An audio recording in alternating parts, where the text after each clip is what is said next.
कब होगी। मैंने कहा ना कि पूर्वज लड़े थे गोरों से और हम लड़ेंगे चोरों से। अरे तेल बेच दिया, रेल बेच दिया, आपने बेच दिया हवाई अड्डा, ये सब देख के खुश हैं हमारे जेपी नड्डा।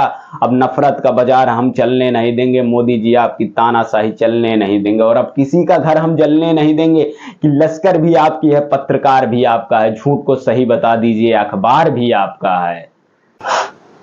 नमस्कार साथियों, मैं अविनाश यादव। सर्वप्रथम आप सभी को वायु सेना दिवस की हार्दिक शुभकामनाएं। हमारी भगवान से नियंत्रण यही प्रार्थना है कि हमारी वायु सेना सदैव ऐसे ही उन्नति करते रहे और आगे बढ़ते रहे।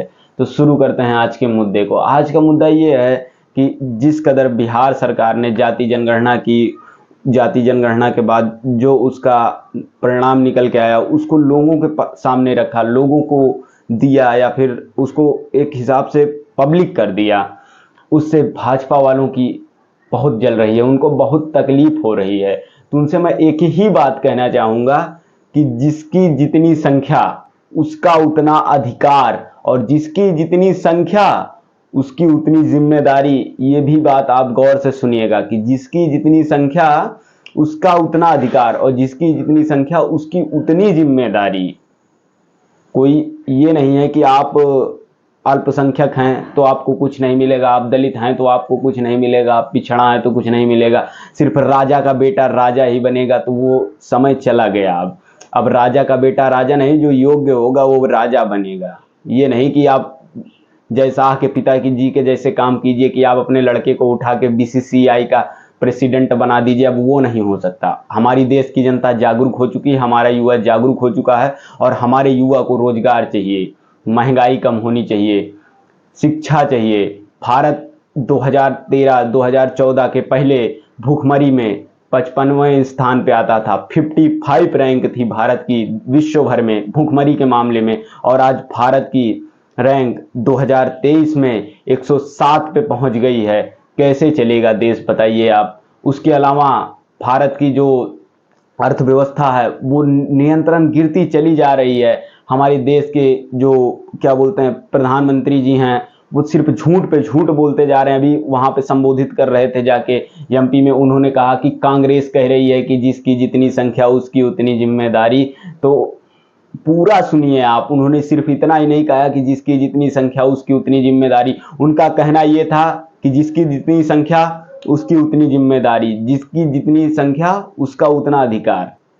तो बात यह है, अगर 1947 में बाबा साहब जी बाहर कॉलेज के बाहर पढ़ के, क्लास के बाहर पढ़ के इतना बड़ा संविधान लिख सकते हैं, तो आज हम 70 साल बाद उस कुर्सी पे भी बैठ सकते हैं जहां आपने 47 हाई कोर्ट के जजेस हैं, 47 हाई कोर्ट के जज हैं, जिसमें से मात्र 5 ठो ओबीसी और एससी जज हैं, 42 जज सिर्फ आपके बैठे हैं, जर्नल बैठे हैं।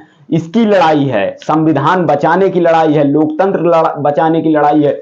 आप जो झूठा प्रोपेगेंडा बनाते हैं कि हिंदुत्व खतरे में है, 2014 के पहले तो हिंदुत्व नहीं खतरे में था, आज कैसे हिंदुत्व खतरे में आ गया। अरे भैया, हिंदुत्व से देश थोड़ी ना चलेगा, संविधान से देश चलेगा।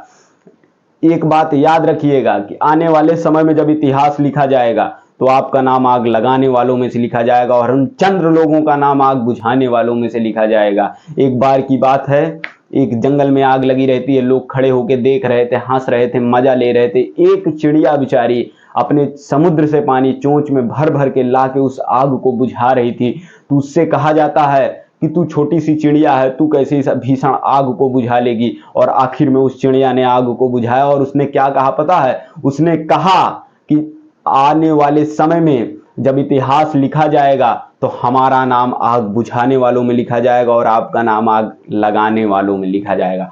और कुछ लोगों का मुझसे सवाल है कि आप रोजगार की बात क्यों करते हैं? अभी तो आपको रोजगार की आवश्यकता नहीं, आप अभी इंटर के छात्र हैं। तो हम उनको जवाब देना चाहते हैं कि हमें रोजगार की अभी आवश्यकता नहीं है, लेकिन अगर आपके शहर में, आपके जिले में, आपके गांव में, आपके कस्बे में अगर आग लगी हो तो उस आग का इंतजार मत करिए कि अगर वो आग आपके घर तक पहुंचेगी तब आप बुझाना चालू करेंगे। अगर वो आग भीषण रूप से आपके घर तक पहुंच आई तो ये निश्चित है कि उस आग के लपेट में आपका घर आएगा और नस्ताना नबूत हो जाएगा। तो हम आपसे हाथ जोड़कर प्रार्थना करते हैं, हम अपने देश के युवा से प्रार्थना करते हैं, पिछड़े से प्रार्थना करते हैं, पीड़ित, वंचित, शोषित, SC ST OBC सबसे प्रार्थना करते हैं कि ये जो आग, नफरत की आग लगाई गई है, इसको बुझाने का काम कीजिए। इंतजार मत कीजिए कि जिस दिन आपके घर पे पहुंचेगी उस दिन आप बुझाइएगा, नहीं, इस कदर इसका इंतजार अगर आप लोग करेंगे तो इसका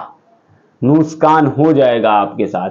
तो मैं आपसे हाथ जोड़कर विनती करता हूं कि इस आग को बुझाने का काम हम युवा करेंगे।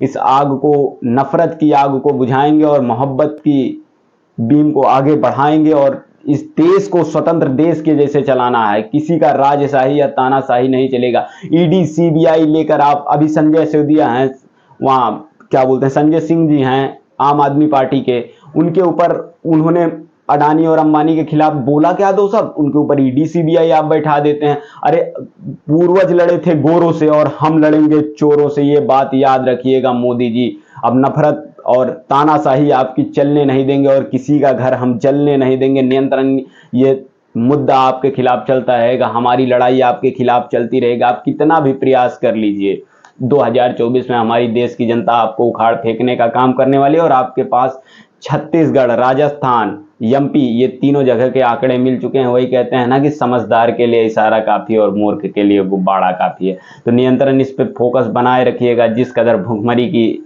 स्थितियां गिरती जा रही हैं हमारे देश के, उसके अलावा हमारे देश की स्वास्थ्य व्यवस्था 2014 में 50वें स्थान पे थी, 85 रैंक पे थी विश्व में। आज हमारे देश की स्वास्थ्य व्यवस्था 146वें पे पहुंच गई है। हर चीज में हालात हमारे देश का बिगड़ता जा रहा है। सिर्फ इनको मंदिर का मुद्दा, मस्जिद का मुद्दा, हिंदू मुस्लिम का मुद्दा, फर्जी की बातों पे मुद्दा उठाना इनका कार्य है। ये कभी रोजगार की बात या फिर महंगाई की बात, किसान की आय दोगुनी की बात, शिक्षा की बात, स्वास्थ्य की बात, महिलाओं की बात, युवाओं की बात, देश की बात नहीं करेंगे। सिर्फ ये अपने मन की बात करेंगे। हमारे मन की बात कब होगी? मैंने कहा ना कि पूर्वज लड़े थे गोरों से और हम लड़ेंगे चोरों से। अरे तेल बेच दिया, रेल बेच दिया, आपने बेच दिया हवाई अड्डा, ये सब देख के खुश हैं हमारे JP नड्डा। अब नफरत का बाजार हम चलने नहीं देंगे मोदी जी, आपकी तानाशाही चलने नहीं देंगे। और अब किसी का घर हम जलने नहीं देंगे कि लश्कर भी आपकी है, पत्रकार भी आपका है, झूठ को सही बता दीजिए, अखबार भी आपका है। तो बस इस बात को आप याद रखिए। मैं भाजपा के सभी समर्थकों एवं आलोचकों एवं मंद भक्तों से कहना चाहता हूं कि भाइयों, अभी वक्त है, अभी परिवर्तन का वक्त है। परिवर्तन करिए, वरना आप लोग भी परेशान हो जाएंगे। जिस कदर हम लोग लड़ाई लड़ रहे हैं, आप हमारी लड़ाई में सहयोग कीजिए, आप देश को आगे बढ़ाने का कार्य कीजिए। बस आपसे मैं इतनी ही बातें कहना चाहूंगा। धन्यवाद। जय हिंद, जय भारत, जय श्री राम।